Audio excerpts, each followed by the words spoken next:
Parenting for me is an art of being responsible, but not just your own biological children, but other words and kids that are entrusted into your hands. And again, as you can see, basically 80% of what we do, I mean our actions, and not just our words, has great impacts in the life of these children. Why? Because they look at more on what you do physically than what you say. Because you are just like a mentor to them. So they look at it that whatever you do is all good. Oh, that's why they look at it, my mommy, my daddy said this, my mommy said this, my mommy did this, my mommy did that. So they look at you, they look as in they have so much high expectations from you. They look at you as all-knowing. For them, mommy can never be wrong, daddy can never be wrong. So they look at you like they're God.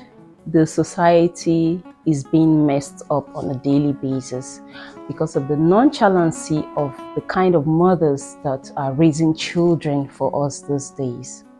Back in the days when we were growing up, I think I can still remember using my mom as an example.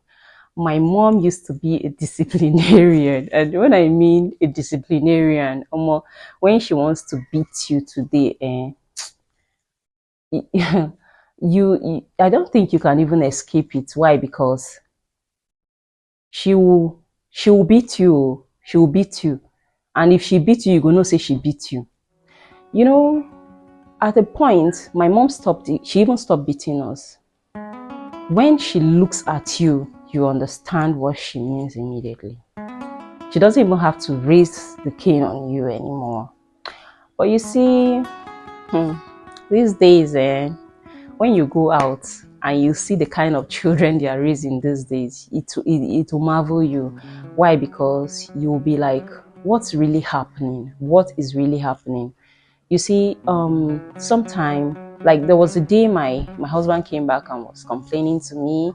He said, I was at the airport and one little boy was just trying to stand up and he hit me so hard that his mother was sitting down there, and this child stood up and just left like that without saying sorry. So you see, there are so many things and the mother was just there looking at the child. She couldn't even say sorry on his behalf. Why? You can see a reflection of her in that child, because she doesn't know how to say sorry. She never taught the child how to say sorry. Do you understand? So the child he's been looking at it that, oh, not saying sorry to someone is a normal thing because mommy does that. That's why I emphasized on our actions being weightier than our words, because whatever we do is what the children or your baby looks at, and whatever he or she looks at is going to impact their lives greatly. Like using myself as an example, my baby just clocked 1, and even before he's gone anywhere, sometimes you see that these children, they know exactly what they're doing. When they do these things, they look at you, and when they look at you, it tells that they know exactly what you're doing. So sometimes you raise your hand on the child. When you raise your hand on the child, when the child wants to do that very thing again, they look at you. Mommy beat me the last time for this thing, so I'm not going to do it again because it's wrong. But sometimes the mothers of these days, they don't look at it as the Gen Z mothers. They don't look at it, why should you beat a child? Why I not go beat them? You will beat that child sometimes, so that child will know that, yes, this thing I'm doing is very wrong, and mommy is not happy about it, daddy is not happy about it. You see? So sometimes, please, let's try and talk to our children. Let's raise good children, because the girl folks, give them chores, make them responsible, give them roles, motherly roles in the house. No matter how small you think a girl is, she's already a mother. That's why you see these little girls growing up. Sometimes you see them carrying wrappers to back their dolls. Is because of what they see other mothers do. That's why they sometimes take their wrappers and back their dolls. They are already mothers. They are already growing into mothers. So sometimes when your little girl eats, you don't tell the nanny or whoever to come and carry their plates. Tell them, take this plate to the sink. If they can't wash the plates yet because you're not tall enough to reach the sink, you tell them to stay and look at how you're washing the plates or how you're doing the chores. Whatever you're doing, a child of 3 years, a girl of 3 years, is already growing up to be a mother. Sometimes you see, you call them, come baby, come and sit down here with me, come and see what mommy is doing. You're teaching her already, and you will be surprised that by the age of 10 she's already a mother.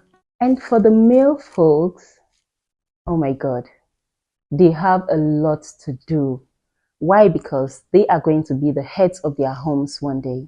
So for the boys, you don't have to do everything for them.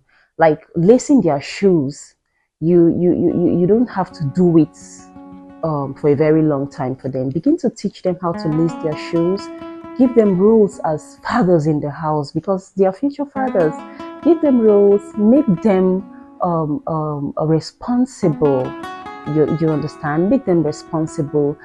Make them feel like kings because those children learn a lot. When you're not around tomorrow, that boy is going to take the leadership role in the home, and you will be surprised at what he is going to do. You come back from where you went, and you'll be so proud of your son. You say, "Wow, this is it. This is that." When you combine the whole of this together, like training the male child properly and the female child properly, you will now see that the society will be springing up with so many well-behaved children that will become the leaders of tomorrow. Well-behaved kids, good kids that were brought up from good homes.